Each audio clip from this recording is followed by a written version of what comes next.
Chapter 11, The Falcon. We slept on the ground at Camp Lettuce. I was amazed to see that Bandit stayed with Lily. I thought for sure he would take off into the woods, but instead he curled up next to her and lay with his black eyes glittering at the dying fire. I was bone-tired myself, so I fell asleep just as soon as I lay down, only to have Tiger shake me awake sometime later in the darkest part of the night. I started to say something, but he clamped his hand over my mouth, and I came fully awake. He was crouched next to my blanket with one finger held up to his lips for silence. I started to get nervous. He pointed to the big pile of bird carcasses. "Katza," he barely whispered. It took me a minute to see what he was pointing at, and then I almost screamed. Two big golden panthers had emerged from the dark and were helping themselves to the skinned birds. They were low to the ground and long, in the way that panthers are built, and their eyes glowed red in the dark. They ate with almost no sound at all, but except the crunching of bird bones that rattled across our camp like dry leaves in the wind. I glanced at a shotgun and raised my eyebrows in question. These panthers weren't hurting us, but everybody knew that panthers could be very dangerous. It might be safer for us to shoot them. Tiger shook his head no. So we sat together in silence and watched the big cats prowling around the dead birds and eating. Once they had their fill, they vanished into the jungle without a sound, leaving behind only bones. When they were gone, Tiger smiled at me and lay down. "Good luck, Charlie," he said. "We will have good luck from now." I hoped he was right. The next morning, the panther visit seemed like a dream, but the paw prints in the ground were very real. Lily immediately got mad at us for not waking her up. "I wanted to see them too," she yelled, but I told her to hush, and we broke camp. I was unsettled that whole morning as we ferried our stuff back across Lettuce Lake to the Magellan. Tiger and Lily seemed happy enough as they fed scraps of meat to Bandit, and Lily peppered us with questions about the panthers. But I couldn't stop thinking about that big pile of bird carcasses. Whatever worries I had were erased the moment we tied back up to the Magellan and started handing up bags and supplies to Guy and Louie, who had slept on the boat. "Shoot!" Guy exclaimed, opening the bag of cured feathers and sniffing loudly. "Can you believe this, Charlie? This must be worth $100 right here." $100! Louie exclaimed. "Man, I wish I could have seen that. I would have shot me 1,000 birds. No, 2,000 birds." "Well," I said cheerfully, "you might get that chance yet." "So we're going back?" Louie said. "We should go back." "No," I said. "There's no snowy egrets there. That's what we came for, and that's what we should get. We've only got so much ammunition.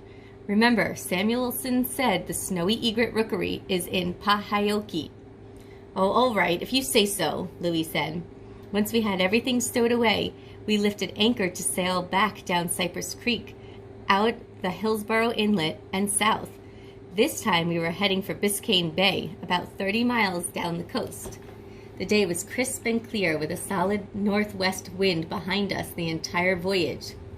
Guy and Louie spent most of the day sitting on the deck, sniffling and coughing, while Lily and Tiger put their hands in the spray, and I steered the boat. We reached Biscayne Bay as night fell and cast our anchor for the night just inside in the protection of the bay. The next morning we ate a breakfast of dried bird meat and prepared to sail farther south. I had never sailed Biscayne Bay by myself, but according to my charts, it was 35 miles long. I figured we'd spend a day or two in the bay and stock up on supplies before heading up the Miami River and into the Great Swamp. As we sailed past the silent, wild shore, we passed only a few settlements, including Old Man Sturtevant's place. Some years after the Great Plume Bird Expedition, Mr. Sturtevant's daughter, Julia Sturtevant Turtle, would buy land farther south down the bay and convince the great Henry Flagler to extend his railroad south from Palm Beach to Miami. This railroad would open up Miami to the rest of the country. We spent the rest of the afternoon fighting headwinds and making little progress, and we ended up dropping anchor for the night just north of the mouth of the Miami River. It was another meal of dried bird, but I didn't complain because Tiger was still looking upset about all those wasted birds. The wind was more favorable in the morning, so we continued on down to the mouth of the Miami River and reached the Brickell trading post. The Brickell post was the biggest trading post in Biscayne Bay. It served anybody heading north or south from the Florida Keys as well as the Miami River. I figured John Samuelson, as well as every other bird hunter in the area, had probably stopped here. After a few days on the boat, we were all grateful to get off and stretch our legs. William and Mary Brickell had built a large wooden house and a big dock along the riverfront, and it looked as if it could handle boats twice as big as the Magellan. There were already a few other smaller skiffs tied up alongside the dock. "Hello, boys," said a cheerful voice. We saw a woman coming out of the post and waving at us. When she saw Lily, she added, "Hello, boys and girl, what can I do for you?" "What can I do you for?" I figured this must be Mary Brickell. She was known up and down the coast as a tough negotiator and good businesswoman. I tried to seem as grown up as possible as I introduced everybody while she stood shading her face from the sun. She seemed surprised to see a boat full of kids, especially including a little girl in a Seminole. She seemed even more surprised when I told her that we were planning to sail up the Miami River into the Everglades to find snowy egrets. "You're planning to sail that up the river?" she asked, pointing to the Magellan. "Yes, ma'am," I answered. She shook her head. "You don't know much about the river here, do you, Charlie? There's rapids just up the river. You'll never get that boat up over those rapids. You could carry your little canoe, but that's about it." I heard Guy and Louie mutter something behind me, and I felt my face burn a little. I was the one who had planned this trip, so I felt foolish for not knowing about the rapids. But Mrs. Brickell must have seen my disappointment because she considered for a second, and then she said, "But I might be able to help you anyway, Charlie." "Really? How?" I said. She pointed to a little skiff tied up against the dock.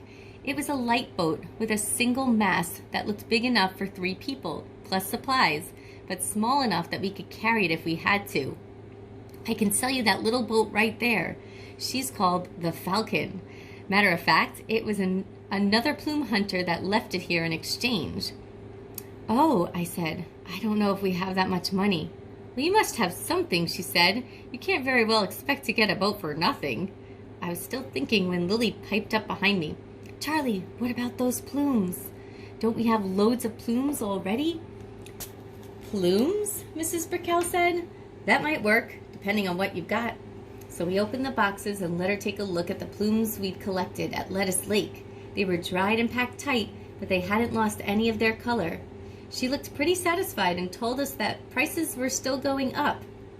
Swallows and sea tern skins were fetching 25 cents apiece. Pelicans were worth 50 cents. A great white heron skin could get $10, and flamingos and snowy white egrets were worth an unbelievable $25. "Of course, I don't see any snowy egrets, but you've got some good plumes here," she said.